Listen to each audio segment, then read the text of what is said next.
Leemos la palabra en el nombre del Padre, del Hijo y con la unción del Espíritu Santo.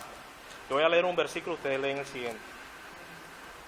Porque reprendiéndolos dice, he aquí, vienen días, dice el Señor, en que estableceré con la casa de Israel y la casa de Judá un nuevo pacto. Ustedes.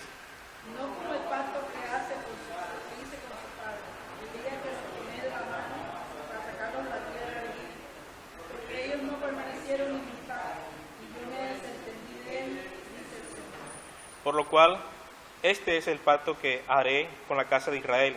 Después de aquellos días, dice el Señor, pondré mis leyes en la mente de ellos, y sobre su corazón las escribiré, y seré a ellos por Dios, y ellos me serán a mí por pueblo. Ustedes. Y ninguno enseñará a su prójimo, ni ninguno a su hermano, diciendo, conoce al Señor, porque todos lo conocerán, desde el menor hasta el mayor de ellos. Porque seré propicio a sus injusticias, y nunca más me acordaré de sus pecados y de sus iniquidades. Todos. Al decir nuevo pacto, ha dado por viejo al primero, y lo que se da por viejo y se envejece, está próximo a desaparecer. Padre, gracias por tu palabra, Señor. Te pedimos en el nombre de Jesús, Señor. Padre, que tú, aleluya, nos hables en esta mañana, Dios mío. Señor, necesitamos tu palabra, Dios mío, esa palabra que nos refresca, que nos alienta, que nos da vida, Señor, que nos motiva, Señor, que nos ayuda, que nos guía, que nos conduce, Señor, que nos ilumina, que nos prospera, Señor, que nos bendice, que nos sana, Señor, esa palabra que hace muchas cosas en nosotros, Dios. Sin esta palabra no podemos hacer nada, esto fuera una religión más, Señor, pero esta palabra es la que nos da una vida nueva, Señor. Ayúdanos a entenderla, Señor. Yo no sé qué necesidades tienen mis hermanos, Señor, y tú sí sabes cuáles son mis necesidades, Señor. Yo necesito tu palabra esta mañana, mis hermanos también, Señor. Padre, obra maravillosamente, Señor. Ministra sanidad, ministra liberación, en el nombre de Jesús de Nazaret, Señor. Obra maravillosamente en nosotros, Señor. En el nombre de Jesús, Señor. Yo me escondo humildemente detrás de ti, sabiendo y reconociendo que tú eres el que das la palabra, el que predica, el que hace la obra, Señor. En el nombre de Jesús, Señor. Te doy gracias, Dios. Amén y amén. Gloria al Señor. Bueno, mis amados, en esta mañana quería compartirles un mensaje del libro de Hebreos acerca del pacto, el nuevo pacto que Dios ha hecho con nosotros. Amén. Que ha sido y será el mejor pacto. Gloria al Señor. Bien, el libro de Hebreos todavía no se sabe quién lo escribió. ¿Ven? Muchos dicen que fue Pablo, otros que dicen que fue Apolos, pero ciertamente nadie puede dar una evidencia de decir que fue quien lo escribió. Pero el que lo escribió fue inspirado por Dios. Amén. Porque la escritura toda fue inspirada por Dios. Cuando se hizo el canon de la Biblia, el Espíritu Santo fue el que escogió los libros que tenían que estar en la Biblia. Amén, porque ustedes se acuerdan, los que han dado instituto bíblico saben de que en ese tiempo había muchos libros.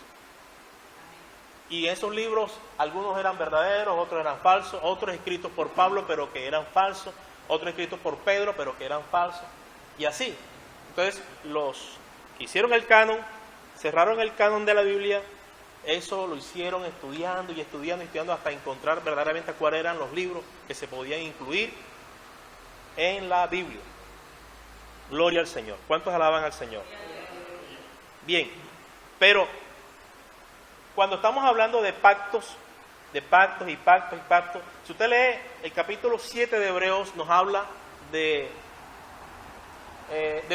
Melquisedec, cuando Abraham le dio los diezmos a Melquisedec, y el escritor de Hebreos empezó a poner en alto a Melquisedec tanto que es más alto, según capítulo 7, que el mismo Abraham. ¿Pero para qué? Para que en el capítulo 8 él viene y enfoca a Jesús, que aunque Melquisedec era mayor que Abraham, Jesús es mayor que Melquisedec. Porque en el capítulo 7 comienza, y comenzando en el capítulo 8 en adelante, dice que este sacerdote murió, era un hombre normal, y siendo mayor que Abraham murió y siendo un gran sacerdote, pero que de los lomos de Abraham iba a salir la tribu de Leví, que era la tribu de sacerdotal. pero que la tribu de Leví, aún siendo sacerdote y de los lomos de Abraham, y Abraham da los diezmos a Melquisedec, de la tribu de Leví no salió el Señor Jesús, sino de la tribu de ¿qué? De Judá, de la tribu de Judá.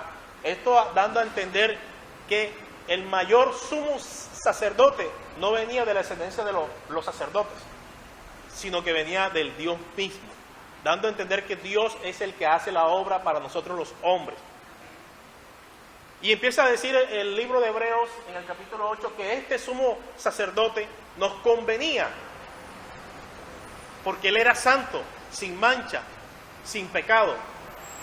¿Ustedes se acuerdan o saben cómo era que se pagaba los pecados ante Dios en los tiempos del antiguo de Israel?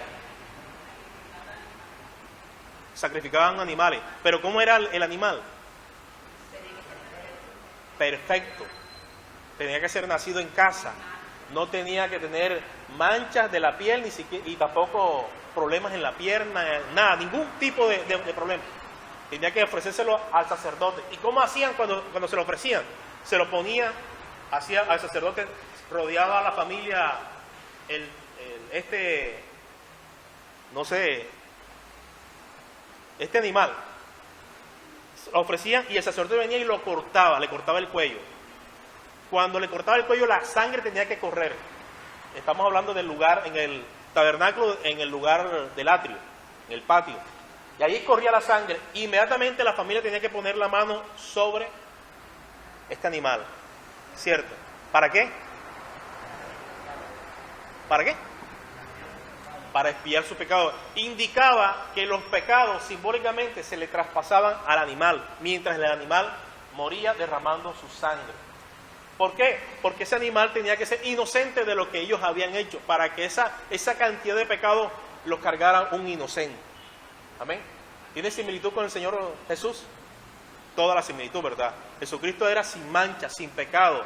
Era Dios mismo expiando todos nuestros pecados. Él murió así para abarcar todos nuestros pecados. Todos nuestros pecados. Por eso es que Jesús dijo en la cruz: Señor, ¿por qué me has desamparado? Porque la multitud de pecados, no solamente de los pecados del presente en ese tiempo, ni de los del pasado, sino también los del futuro, porque recuerden que Jesús es Dios, y como es Dios, Él es omnipotente, omnipresente y omnisciente, y en Él estaban cargándose todos los pecados de toda la raza humana en toda su historia. Amén. O sea que todos los pecados de los que estamos aquí reunidos estaban en Jesús ese mismo día. Y usted se imagina esa cantidad de pecados acumulados en un solo ser delante de Dios. Eso era horrible. Bien, pero hablando de pactos, hermano, para usted, ¿qué es un pacto? ¿Qué será un pacto, hermano Edwin? Una alianza, un convenio, un compromiso. ¿Un qué? Un contrato, ¿cierto? El matrimonio es un contrato. Hablando de la parte civil, es un contrato. Bien, pero entonces, aquí dice que en la Biblia, o sea, podemos resumir algo, que pacto ocurre tanto en el Antiguo Testamento como en el Nuevo Testamento. Al estudiar el término vemos que se usa para indicar las relaciones de Dios con el hombre, entre el hombre y el hombre, entre nación y nación. Es usada en cosas temporales y en cosas eternas. En la Escritura se indican pactos hechos por individuos con otros individuos. Eso está en Génesis 21:32, 1 Samuel 18:3. Pueden hacerse pactos entre un individuo y un grupo de individuos. Eso está en Génesis 26:28, 1 Samuel 11, del 1 al 2. Puede hacerse pactos entre una nación y otra nación. Eso está en Éxodo 23:32, 34:12 al 15. También está en Oseas 12:1. 12:1. Hubo pactos en la esfera social, en Proverbios 2:17, Malaquías 2:14. Ciertas leyes naturales son consideradas como pactos. Está en Jeremías 33:20 al 25. Pero entonces, ¿cuáles son los pactos que Dios ha hecho con el hombre? Con el pueblo de Israel, con la raza humana. Estudiando acá, dice el estudio acá que dice que hay 7 pactos. Hay 8 pactos. Hay unos que nosotros debemos de recordar. El pacto edénico. ¿Sabe cuál es? ¿Que fue hecho dónde? En el Edén. Eso está en Génesis 1, 26 al 31. Que Dios le da la autoridad al hombre cuando lo crea para que ejerza autoridad con el compromiso de no comer del árbol de la ciencia del bien y del mal. Bien, está el pacto adánico. Eso está en Génesis 3, 16, 19. Está el pacto con Noé y sus hijos. Ese fue un pacto incondicional para las generaciones siguientes. Está en Génesis 9, del 1 al 18. Está el pacto abrahámico. Ese es un pacto incondicional. Está en Génesis 12, del 1 al 4. Génesis 13, del 14 al 17. Génesis 17, del 1 al 8. En este pacto hay 3 grandes revelaciones de Dios concernientes a la historia futura. La una es la gran descendencia. La otra es una gran nación. Y la otra es una gran bendición al mundo entero por medio de Abraham. ¿Sí recuerdan ese pacto? Amén. El pacto mosaico. ¿Recuerdan el pacto mosaico? Que ese fue condicional para Israel desde Egipto hasta la tierra prometida. O sea, eso fue cuando Dios le prometió la tierra para que la habitaran. La tierra que le pertenecía a Abraham. Eso está en Éxodo 20, 21 y Éxodo 31, 18.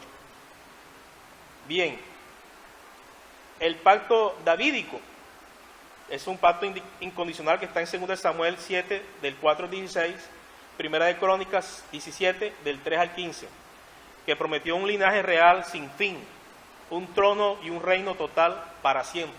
Ese fue el pacto que Dios hizo con David. Pero ahora estamos en el nuevo pacto. Pero yo pregunto, ¿por qué Dios tuvo que ir de pacto en pacto? ¿Por qué nada más solamente hizo el primer pacto y listo? ¿Por qué será? Porque tuvo que ir cambiando de pacto en pacto. Cuando tú dices que son pactos, por ejemplo, los condicionales, son los que traen una condición. Claro. Me imagino que es porque el hombre falló en todos los pactos. El hombre falla, pero el Señor nunca falla. Pero el hombre fue el que siempre falló en su pacto y le tocaba a él volver a hacer un nuevo con aquellos que Claro. El pacto mosaico era condicional. Cuando le entrega las tablas, le entregó también las condiciones para que, por las bendiciones que iban a tener, tenían que tener un compromiso. Pero un pacto incondicional era, por ejemplo, el pacto con Abraham. Te bendeciré, haré de ti, y lo hizo, y la tierra será llena, y serás padre de muchedumbre. Bueno, eso no dependía de Abraham, o sea, es un pacto incondicional. Pero ¿por qué Dios hacía de pacto en pacto? Porque el corazón del hombre era de continuo el pecado. De continuo el pecado. Pero como Dios es un Dios misericordioso, es un Dios amoroso, Él podía, en el primer pacto que falla, bueno, hice pacto contigo, tú lo fallaste, ¿cierto? No es como uno hace pacto con una persona, usted no va a esperar a hacer 8 pactos para que ya cumpla, no, ¿verdad? Usted al primer, la sociedad se pierde enseguida. Bien, pero entonces Dios hace el primer pacto, se pierde, el segundo pacto se pierde, el tercer pacto se pierde. Ya cuando llega al 7º pacto, el pacto davídico, en ese pacto estaba la promesa de que Cristo iba a venir a reinar en la tierra. Y el nuevo pacto, que es el pacto en Cristo, es el que Él se da cuenta en algo. Si usted lee el capítulo 8 que leímos, en el verso, desde el verso 10, dice: por lo cual este es el pacto que haré con la casa de Israel. Después de aquellos días, dice el Señor, pondré mis leyes en la mente de ellos, y sobre su corazón las escribiré, y seré a ellos por Dios, y ellos me serán a mí por pueblo. Es un pacto completamente diferente a todos. Sí se da cuenta. O sea, es un pacto en que Dios dice, bueno, ya entendí que el hombre de continuo es el pecado. Ellos no entienden mi misericordia, ellos no entienden mi amor, pero yo necesito que ellos sean mis hijos, sean lo mejor, vuelvan otra vez al estado en que se perdieron. Si Él volvía a hacer otro pacto, como lo había hecho anterior, de matar un becerro, o de circuncidarse, o hacer muchas cosas, pues normalmente, igualmente íbamos a fallar. Entonces, ¿qué pasa? Que Él ya no hace un pacto externo. ¿Ustedes saben cuáles fueron los pactos externos que Dios hizo?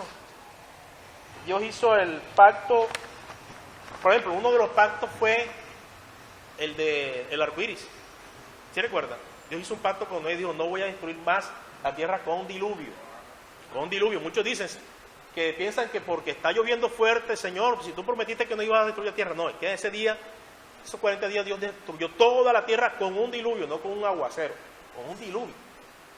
Sí, porque si ustedes leen en Génesis capítulo 6, habla de que Dios cogió las aguas que estaban arriba en el cielo y las bajó. ¿Cierto? Las bajó. Los científicos han descubierto que hay más agua debajo de la tierra que sobre la tierra, que el mar mismo. No sé, en Discovery una vez, no sé cuántas veces hay más agua debajo de la tierra que los mismos mares.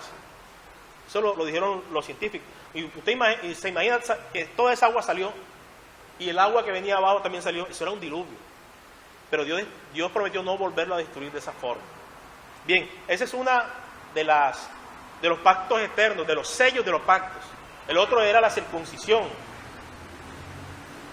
Pero ahora el pacto es un pacto mejor porque no hay un sello exterior para nosotros hacia Dios, porque no podemos hacer cualquier cosa para obtener la salvación. ¿Qué pasa? Que Dios manda el Espíritu Santo dentro de cada ser humano que acepta a Cristo como su Salvador. Inmediatamente comienza una obra dentro de la persona, y esa obra es escribir la palabra de Dios en sus corazones. Yo no sé si a usted le pasó, pero a mí me ocurrió eso. Cuando yo comencé en el Señor, yo no podía decir malas palabras. Yo era vulgar, hermano, yo era vulgar. Yo no podía. ¿Por qué? Porque ya en mi corazón ya estaba escrito que decía en la Biblia, que sabe que la Biblia dice, de toda palabra ociosa será juzgado. Yo no sabía que eso estaba escrito, pero ya la Biblia estaba siendo escrita sin yo saberlo dentro de mi corazón y dentro de su corazón. Ya la mirada laxiviosa ya yo no la veía, porque la Biblia dice que con solamente mirar a una mujer y desearla, cometes adulterio. Amén. Entonces, yo no sabía por qué yo no estaba haciendo esas cosas. Por qué ya yo no podía tener varias novias a la vez, pero yo sí sentía que tenía que dejarlo de hacer, porque el Espíritu Santo estaba escribiendo en mi corazón su nueva ley.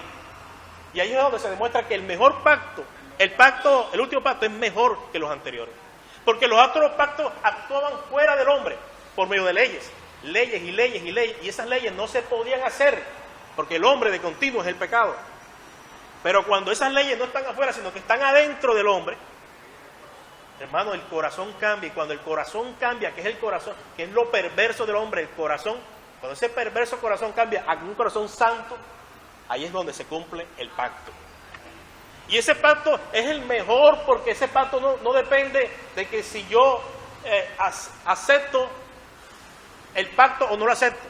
Porque yo, al aceptar que me arrepentí, que mis pecados estaban sobre mi vida, sobre mi alma, que me iba camino al infierno, ese pacto entró y comenzó a trabajar. Lo que se pidió delante del Señor fue un arrepentimiento. Y un arrepentimiento genuino. Si no hay arrepentimiento genuino, ese pacto no obra. Pero yo doy gracias a Dios. Yo estando aquí en esta iglesia he visto, hermano, cómo Dios ha cambiado a muchos hombres que, gracias a Dios, he tenido la bendición de verlos desde el primer día que empezaron a venir. Por ejemplo, Dainer, Mauro, hermano Ramón. Son personas que yo he visto cómo Dios los ha transformado. ¿Pero por qué? Porque simplemente ellos lo que hicieron fue disponerse. Lo mejor de este pacto es que este pacto se necesita simplemente una disposición del hombre, y Dios hace el resto. Lo más difícil lo hace Dios, pero lo más fácil lo hacemos nosotros. Y en este pacto nosotros podemos clamar y orar, como lo hacen todos los sábados la hermana Romeri, este ayuno, por las almas. Porque dentro de este pacto está el que si nosotros oramos y clamamos por las almas, Dios obra un milagro en esas vidas y son transformadas igual que nosotros. Usted diferencia los demás pactos, que el que Dios hizo con Adán, el que Dios hizo con Moisés, el que Dios hizo con Abraham y todo esto. Este es el mejor pacto, hermano. Entre otras cosas, hermano, lastimosamente en este último tiempo hay falsos pactos. ¿Sabe usted que hay falsos pactos? Ya no hay más pactos, ya Dios obró y ese fue el pacto. El cordero inmolado fue muerto para siempre. Ya, de ahí en adelante no sirve ningún pacto. Pero los hombres, como de continuo es el pecado y como de continuo es las ganas de la avaricia, las ganas de dominar a los demás, las ganas de la fama, se han inventado una cantidad de pactos dentro de la misma iglesia. Por ejemplo, el pacto para las sanidades, ¿sí ha escuchado? Pacta un dinero para que tu familia sea sana. Si tú tienes un hijo con cáncer, tráelo y pacta. Y de acuerdo a ¿cómo le digo? Al tamaño de tu petición, así debe ser el tamaño de tu ofrenda. Imagínense ustedes eso. Como si Dios necesitara un dinero. Hermano, pongamos que yo le doy al Señor 1 trillón de pesos. ¿Será que Dios eso le hace algo? Indulgencias. Sí. ¿Será que Dios necesita un dinero para que nosotros podamos obtener una bendición? Eso es completamente... Mira, yo no digo solamente falso, eso es satánico, hermano. ¿Por qué? Porque está robándole el puesto que le pertenece a Dios, la gloria a Dios. Pero usted prende la televisión, prende la radio, ¿cuánta gente hay observando esto? Miles y miles y millones en todo el mundo aceptando estos falsos pactos. Están quitando el poder de la sangre de Cristo. Porque por la sangre de Cristo nosotros fuimos sanados, fuimos curados. La oración, ya la gente no ora. La gente se le hace fácil ir a Radio Minuto, ¡pum!, y hacer un pacto, una siembra. No ayunan. Yo voy a pactar porque mi hijo se va a convertir al Señor. Eso es mentira del diablo. Eso para Dios, a Dios no le sirve eso. Hay pactos con el dinero. Tú tienes un problema económico, pacta. Eso lo tiene Guillermo Maldonado, Cas Luna, Enlace, el pastor Rodríguez, o sea, las grandes iglesias, las carismáticas, las grandes iglesias en Colombia y en todo el mundo, Latinoamérica, manejan este sistema de cómo obtener dinero, de cómo obtener su ganancia para tener unas suntuosidades y para que las cuentas de estos pastores crezcan. Mire, en Brasil, que es uno de los países evangélicos en Colombia, en Sudamérica, el hombre más rico es un pastor. ¿Sabe quién es ese pastor? El de Oración Fuerte al Espíritu Santo. Es el hombre más rico que hay en Brasil. Y entonces, ¿de dónde ha sacado este hombre todo el dinero?